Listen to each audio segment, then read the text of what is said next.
সকাল থেকে ভিডিওটা শুরু করলাম। আজকে সকালের খাবারে কলা যায় পিঠা বানিয়ে নিলাম।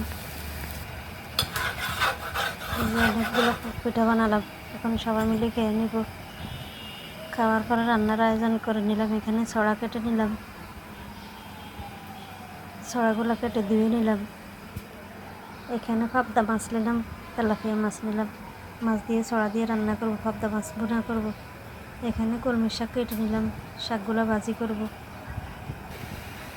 এখন এখানে ছড়াও রান্না বসিয়ে দিব, কড়াই বসিয়ে তেল দিয়ে দিলাম। এখন এক এক করে মশলাগুলো দিয়ে দিব। আসসালামু আলাইকুম, সবাই কেমন আছেন? আলহামদুলিল্লাহ আমরা ভালো আছি। আজকে আবার নতুন একটা ভিডিও নিয়ে আসলাম।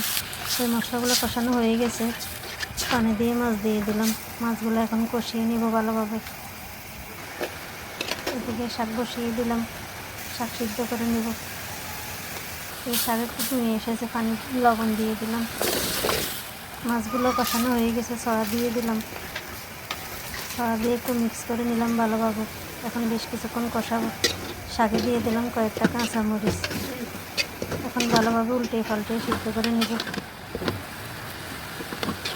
অনেক সুন্দর হয়েছে, শাক সবুজ সবুজ রয়েছে, সিদ্ধ হয়ে গেছে, নামিয়ে নেব। এদিকে ছড়া কষানো হয়ে এসেছে, আর একটু কষাবো। শাকগুলো এখন নামিয়ে নেব। শাক সিদ্ধ হয়ে গেছে, এদিকে ছড়াও কষানো হয়ে এসেছে। এখন মাছগুলো কষিয়ে রান্না করব, দিয়ে দেব সব মশলা একসাথে। একটু জাল জাল করে রান্না করব, বসিয়ে দিব। এখন মশলা দেওয়া শেষ,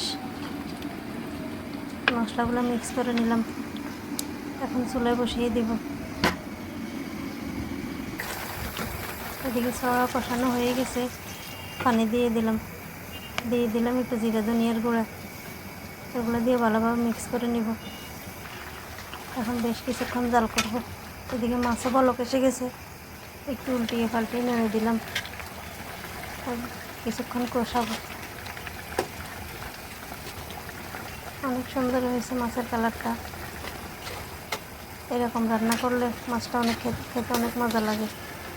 এদিকে ছড়া বলক এসে গেছে, আর একটু নেড়ে দিলাম। মাছও কষানো হয়ে এসেছে, একটু জিরা ধনিয়ার গুঁড়ো দিয়ে দিলাম। এখন একটু জাল করে নেব, দিয়ে দিলাম পানি দিয়ে একটু মিক্স করে নেব। পানি দিয়ে এখন বেশ কিছুক্ষণ জাল করে নেব। এদিকে ছড়াও হয়ে এসেছে, বেশ ছড়া সিদ্ধ হয়ে গেছে, আর কিছুক্ষণ জাল করে নামিয়ে নেব। এদিকে মাছও হয়ে এসেছে, নামিয়ে নেব। মাছ রান্না রেডি। এদিকে ছড়াও হয়ে গেছে, ছড়া নামিয়ে নেব। ভাত বসিয়ে দিলাম, ছড়া রান্না রেডি। নামিয়ে নিলাম ছড়া। এখন অনেক সুন্দর হয়েছে ছড়ার কালারটাও। ছড়ার মধ্যে বাগার দিয়ে দিব। এখন কড়াই তেল দিয়ে দিলাম, তেল গরম হয়ে গেছে। রসুনও দিয়ে দিলাম, রসুন দিয়ে বাগার দিব। এই বাগার দিয়ে দিলাম। এভাবে বাগার দিলে অনেক ভালো লাগে খেতে, ঘ্রাণটা অনেক ভালো লাগে রসুনের। এখন ওই কড়াইতে শাক ভাজি করে নেব। তেল দিয়ে দিলাম, পেঁয়াজ রসুনও দিয়ে দিলাম। পেঁয়াজ রসুনগুলো একটু লাল লাল করে ভেজে নেব। এদিকে বাটাও বলক এসে গেছে, পেঁয়াজ রসুনও ভাজা হয়ে গেছে। শাকগুলো দিয়ে দেব। শাক দিয়ে একটু উল্টিয়ে পাল্টিয়ে নেব, কিছুক্ষণ মিক্স করে নেব। শাক ভাজি রেডি, নামিয়ে নেব শাকগুলো। এখন শাক নামিয়ে নিলাম, রান্না রেডি, রান্নাবান্না কমপ্লিট। এই দুপুরের কাজকর্ম সেরে এখন খাওয়া দাওয়া করব, খাওয়া দাওয়া করে নেব। আজকে এ পর্যন্তই। সবাই ভালো থাকবেন, সুস্থ থাকবেন। যে যেখান থেকে ভিডিওটা দেখেন, ভালো লাগলে লাইক কমেন্ট করবেন।